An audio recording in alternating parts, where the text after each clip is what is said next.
Hi everyone, my name is Steward, and I will be doing case study 2.1 of Real Jr. versus Luttrell.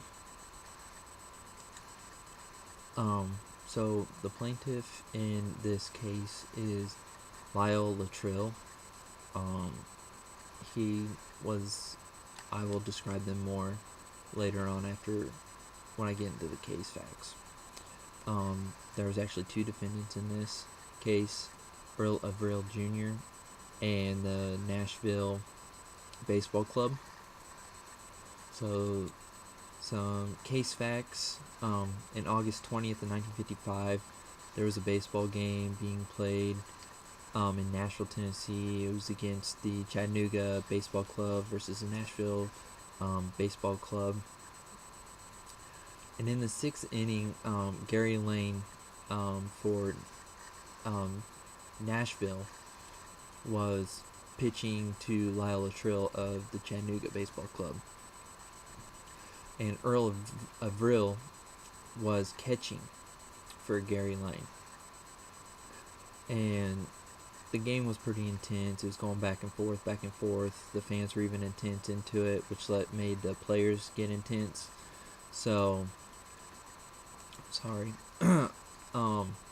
So about this, in the sixth inning, Lyle Luttrell came up to bat, and he kept getting thrown at, which it may look like, but the pitcher was actually throwing curves and sliders. But all three of them were balls. They were completely inside by Luttrell. But on the fourth pitch, Luttrell was hit on the backside in his hamstring area or thigh area, and that caused Luttrell to start walking toward the mound, and he threw his bat at Gary Lane. And without hesitation or no warning or anything, Avril stood up and hit Luttrell on the backside or on the side of the face. And with this blow, it ended up giving Luttrell a fractured jaw, and it knocked him unconscious.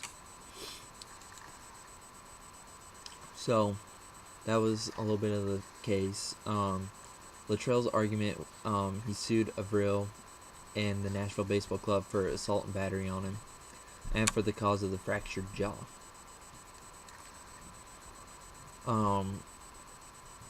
Reading this case study, they didn't really give an argument for Avril and the Nashville Baseball Club. They never gave a defense for them. But in the first trial, the defendants were found guilty, and the jury thought the defendants had to pay $5,000 each to Luttrell and for his medical costs. But then the Nashville Baseball Club, which is one of the defendants, appealed the decision because they felt like they weren't responsible for Avril's action, because I'll get into that a little later on, a little more in depth about why they felt like they shouldn't have been found guilty or been in this case. But the trial court should have sustained its motion for a directed verdict made at the conclusion of the plaintiff's proof. So in the appeal findings, it was conceded that the assault made by Avril was no part of the ordinary risk expected to be encountered in the sportsmanlike play. The assault was neither incident to nor in the furtherance of his employer's business, and under the circumstances, we think that Nashville Baseball Club would not be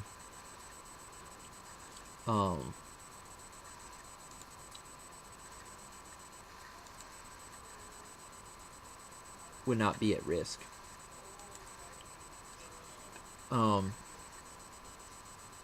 The findings of the court continued. They are not liable under the doctrine of the respondeat superior.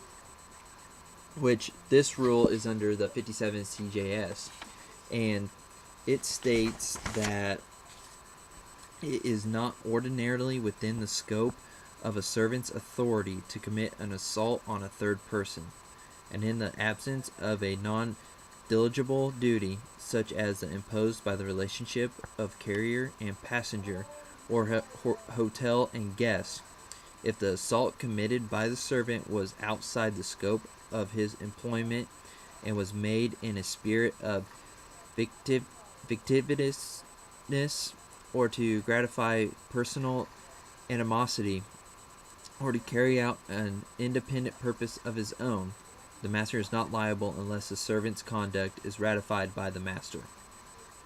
So basically what this says is that the Avril actions were his own actions. He felt like he had to take responsibility of his own self, and he was trying to protect his pitcher.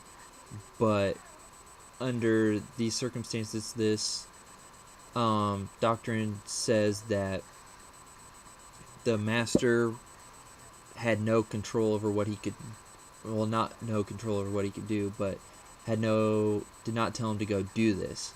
So Avril did this on his own actions, and which would make it that the Nashville Baseball Club would not be a part of this case because they had nothing to do with his actions whatsoever. He acted out on himself.